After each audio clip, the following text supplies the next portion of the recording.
বিশ্রামগঞ্জকে কেন্দ্র করে ফের অশান্তির আশঙ্কা দেখা দিয়েছে রাজ্যের রাজনৈতিক অঙ্গনে।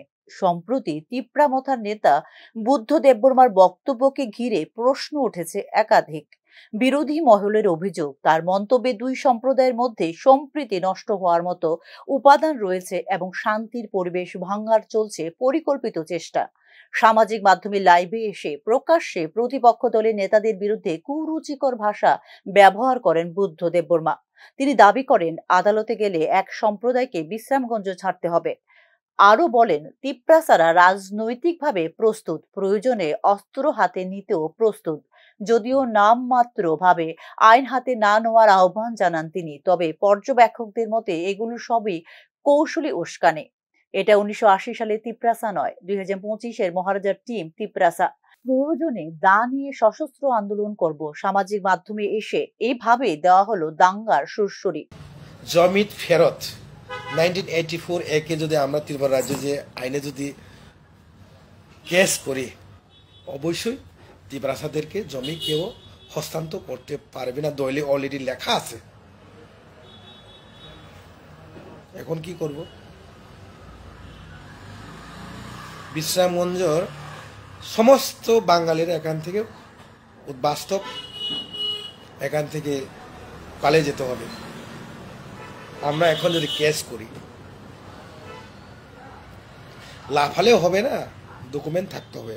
আমাদের কাছে অল ক্লিয়ার ডকুমেন্ট আছে। বিশ্রামগঞ্জ বাজারে 100 খানি জায়গার যে ডোনেট করেছিল মানিক দেববর্মা, অ্যালং উইথ আমরা ডাউন ইয়া 500 জন আমরা করব। এটা কোনো problem, no problem from us. This is not 1980 Tiprasa. This is a 2025 Tiprasa। मुबागरा महाराष्ट्र का टीम है।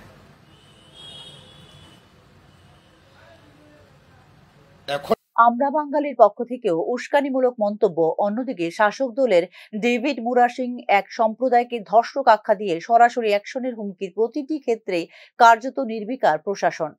ফেসবুকে সামান্য বিরোধী মন্তব্যে দ্রুত গ্রেপ্তার হয়, অথচ ক্ষমতাসীন দলের নেতাদের প্রকাশ্য উস্কানিমূলক মন্তব্যে কোনো ব্যবস্থা নেওয়া হয় না কেন, তা নিয়ে উঠছে প্রশ্ন। রাজনৈতিক পর্যবেক্ষকদের মতে আঞ্চলিক দলগুলোর হাতে এখন কার্যত কোনো বড় ইস্যু নেই, তাই নতুন করে ইস্যু তৈরি করে অশান্তি জিইয়ে রাখার চেষ্টা হচ্ছে রাজ্য জুড়ে। জমিদান নিয়ে আদালতের প্রসঙ্গকেও রাজনীতির হাতিয়ার করা হচ্ছে এই ক্ষেত্রে। পরিকল্পিতভাবে দুই সম্প্রদায়কে মুখোমুখি দাঁড় করিয়ে উত্তেজনা বাড়ানো হচ্ছে, যার ফলে রাজ্যের শান্তি ও উন্নয়ন ধারায় বাধা আসতে পারে বলে মনে করছেন রাজনীতি বিশ্লেষক মহল। রাজ্যে অতীতে সংঘর্ষ ও রক্তপাতের কারণে থমকে গিয়েছিল উন্নয়ন। বহু কষ্টে স্থায়ী শান্তি ফিরে আসার পর আবারও যদি রাজনৈতিক ইস্যুতে উত্তেজনা ছড়ানো হয়, তবে সবচেয়ে বেশি ক্ষতিগ্রস্ত হবেন সাধারণ মানুষই। তাই বিশ্লেষকদের মতে উস্কানিমূলক বক্তব্য দমন ও নিরপেক্ষ প্রশাসনিক পদক্ষেপই এখন সময়ের দাবি। Bureau report, news now.